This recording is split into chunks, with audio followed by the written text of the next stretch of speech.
قال رسول اللہ صلی اللہ علیہ وسلم عن ابی ہریرہ رضی اللہ تعالی عنہ عن النبی صلی اللہ علیہ وسلم قال تنکح المرأة لأربع لمالها ولحسبها وجمالها ولدینها الی آخرہ۔ آپ کے سامنے رسول اللہ صلی اللہ علیہ وسلم کی پاکیزہ گفتگو میں سے کچھ الفاظ آپ کی خدمت میں عرض کی ہیں۔ اس حدیث میں رسول اللہ صلی اللہ علیہ وسلم فرما رہے ہیں حضرت ابو ہریرہ رضی اللہ تعالی عنہ سے، فرمایا ابو ہریرہ نکاح کرتے وقت عام طور پر 4 چیزوں کو ملحوظ رکھا جاتا ہے۔ نمبر 1، جس عورت سے آپ نسبت طے کر رہے ہیں، جس عورت سے آپ نکاح کر رہے ہیں، سب سے پہلے اس کے مال دولت کو دیکھا جائے گا۔ نمبر 2، اس کے حسب و نسب کو دیکھا جائے گا۔ نمبر 3، اس کے حسن و جمال کو دیکھا جائے گا۔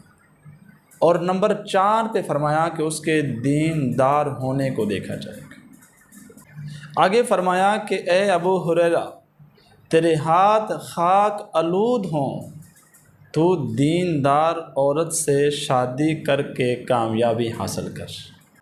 تو اس حدیث سے معلوم یہ ہو رہا ہے کہ عام طور پر جب بھی کوئی شخص کسی بیٹے یا بیٹی کی نسبت طے کرتا ہے تو وہ ان 4 چیزوں میں سے کسی نہ کسی ایک چیز کا انتخاب کرتا ہے۔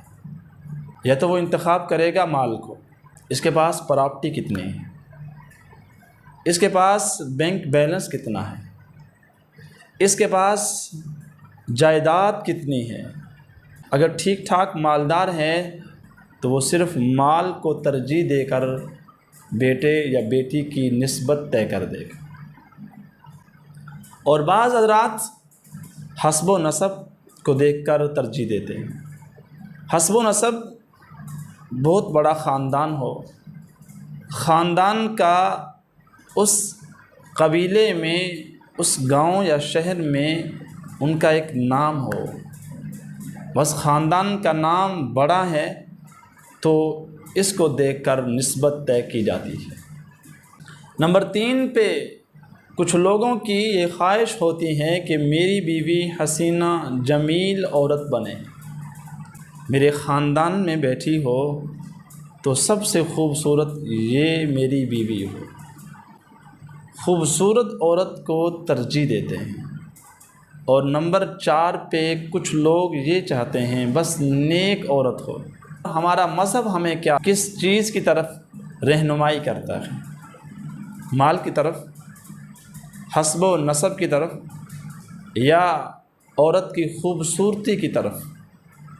یہ تمام چیزیں ہونی چاہیے، لیکن زیادہ اس عورت کو ترجیح دینی چاہیے جو زیادہ دیندار ہو۔ جب دیندار ہوگی تو آپ کے گھر کی جو فضا ہے اس کے اندر برکتیں آئیں گی۔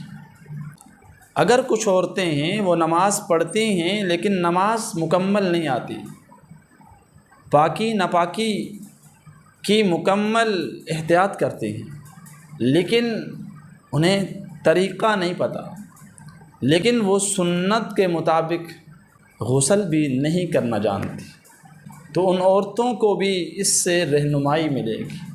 یہ تو چھوٹی سی بات ہے، سب سے بڑی بات یہ ہے میاں بیوی کی محبت ہوگی، اس محبت کے نتیجے میں جو نسل چلے گی وہ نسل بھی دیندار ہوگی۔ ماں نماز پڑھے گی نا، بیٹا بھی نماز پڑھے گا۔ ماں دائیں ہاتھ سے پانی پیے گی، بیٹا بھی دائیں ہاتھ سے پانی پیے گا۔ ماں پاکی ناپاکی کو ملحوظ رکھے گی، بیٹا بھی پاکی ناپاکی کو ملحوظ رکھے گا۔ جب ماں پانی پینے لگے گی، 3 سانسوں میں پانی پیے گی، تو بیٹا ہو یا بیٹی ہو وہ بھی 3 سانسوں میں پانی پیے گا۔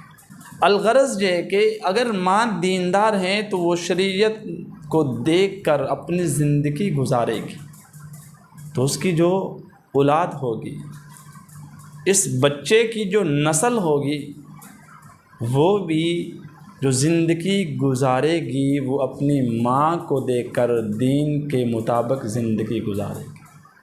اسی لیے ہر شخص کو چاہیے کہ جب نکاح کرنے لگے تو وہ دیندار عورت کا انتخاب کرے، اس لیے کہ اس دنیا میں بھی کامیابی اور آخرت میں بھی کامیابی اسی میں ہے۔